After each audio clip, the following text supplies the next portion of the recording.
I was planning on doing more of a golf tip video today, but then I got on Twitter this morning and I saw a tweet that Kyle Porter had sent out and my chill was gone. So this episode, I'm going to do a little bit of a combo. We're going to get some info out there, but we're also going to still work through that golf tip. What do you say? Kyle Porter.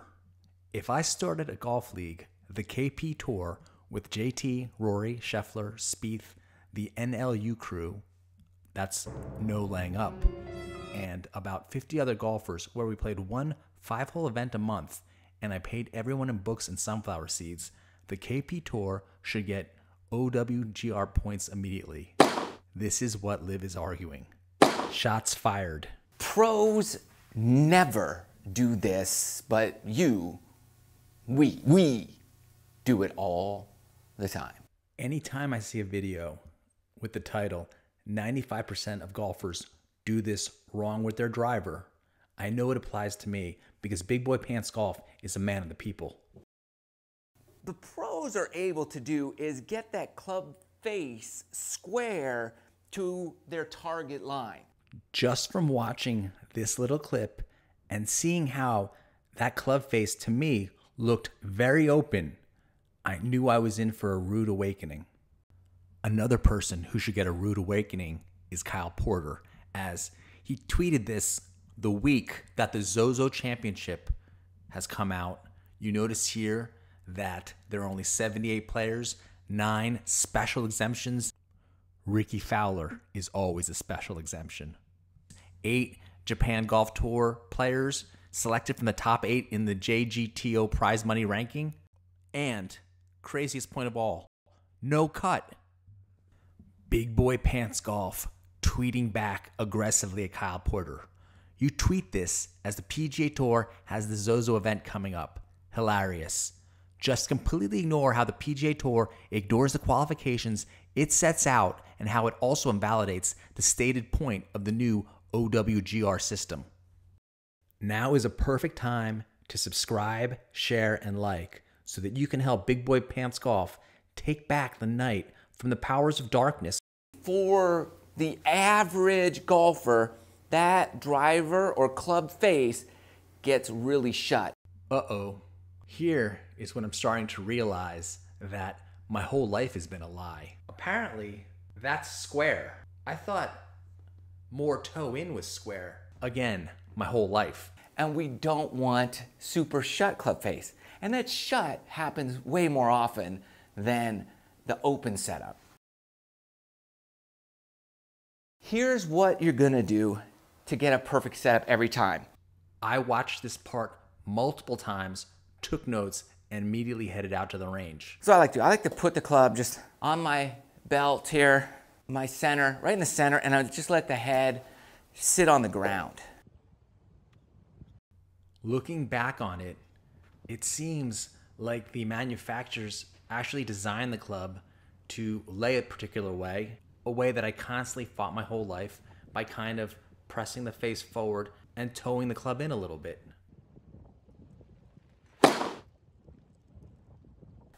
Just sit it on the ground. And then it's right in the middle of my stance.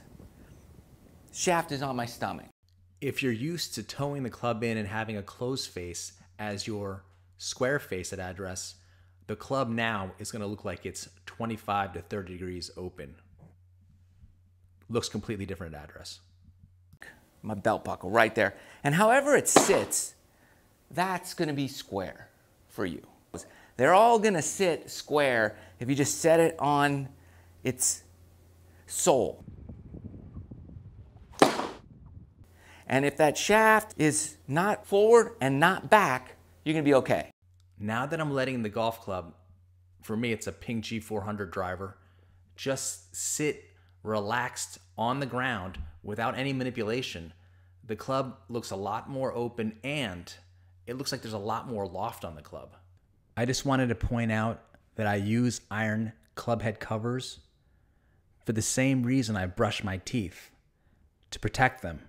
So any of you out there making fun of guys who put iron covers on their irons, ask yourself, do you brush your teeth? Same reason.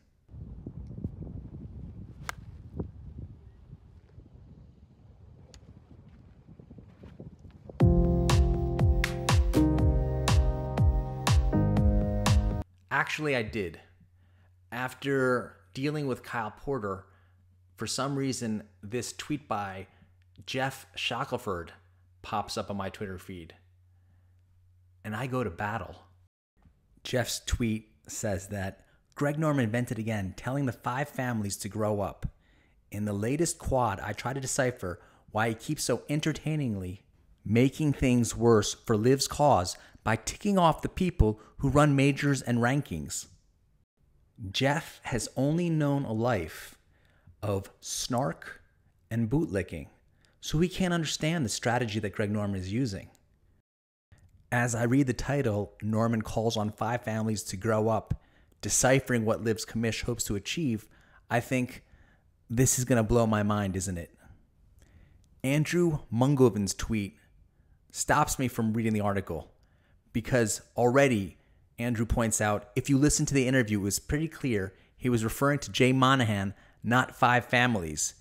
Could you with a straight face say he's wrong in calling out his influence on the OWGR board? Jeff, probably surprised someone actually read his article, completely ignores the Jay Monahan point and not the 5 families as he said in his article. And Jeff says, I do think he's wrong to do so. All the focus is on him and desperately seeking points, not that they've been able to pull off a lot in a short time. I did look at Jeff's article to see exactly what Greg Norman had said. It's not a setback, Norman said 2 days after prematurely telling players they would be earning points at the balmy Bangkok stop. It's a setback for the OWGR because, quite honestly, my players should have ranking points. There are 22 tours that have world ranking points, and there's only one that's equal to or superior to what Liv is. Only one. And if you look at what Jack Nicklaus just said, it's not even one full tour that's better than the Liv Golf Tour. Because Jack Nicklaus himself has just pointed out that the lower events, the non-elevated events, are basically a feeder tour. And yes, he used the word feeder.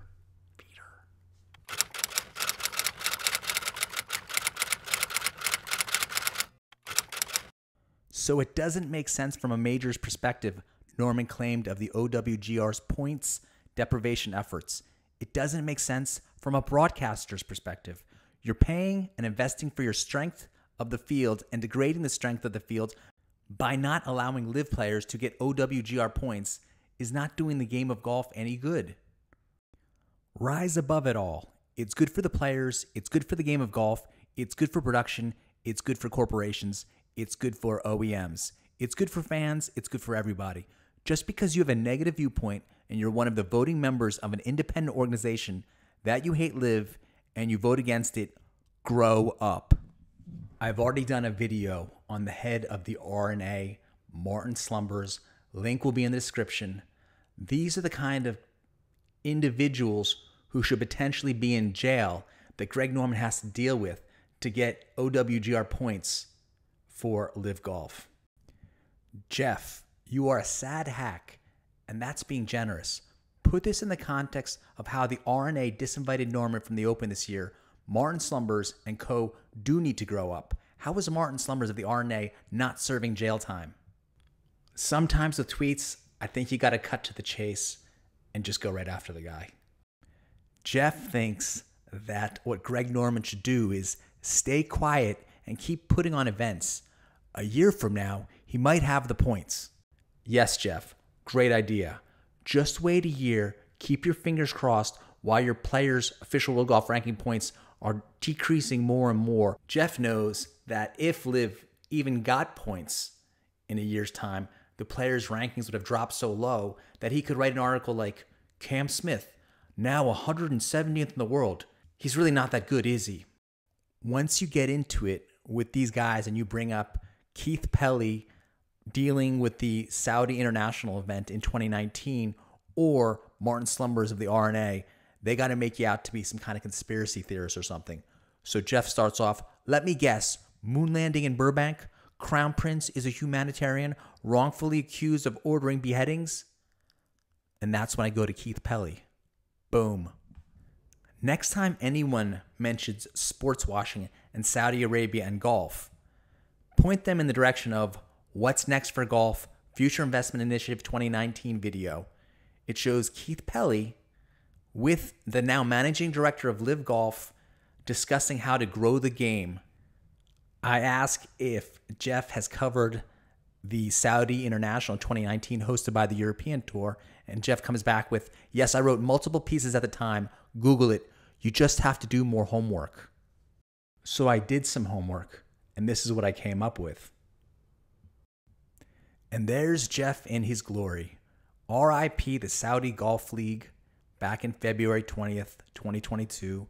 The Saudi Golf League, a short-lived effort to reinvent the model of professional golf backed by a murderous dictator. His tweet back then?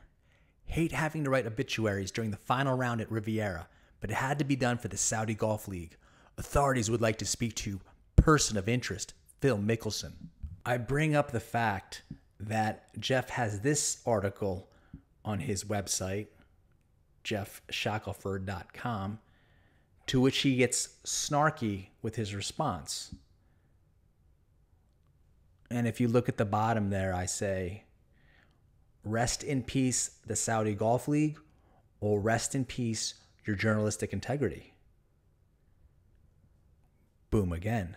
We all know how this ends. Well, it's in the center here. Now, if you push your hands forward, it's going to open. If you pull your hands back, it's going to shut. So you don't want to do that. You want to tilt your spine angle. That's it. Nothing else is happening. It still stayed in the center. I just tilted so my center moved forward here. All right, my hands aren't moving forward. My hands are staying center, and I'm tilting to get center. This episode might be golf YouTube history, as I don't recall ever seeing an episode where you have multiple storylines being interwoven and fused together. Like this is a straight up Quentin Tarantino movie. Let me know what you think in the comment section below. Tell me if you loved it or you really loved it.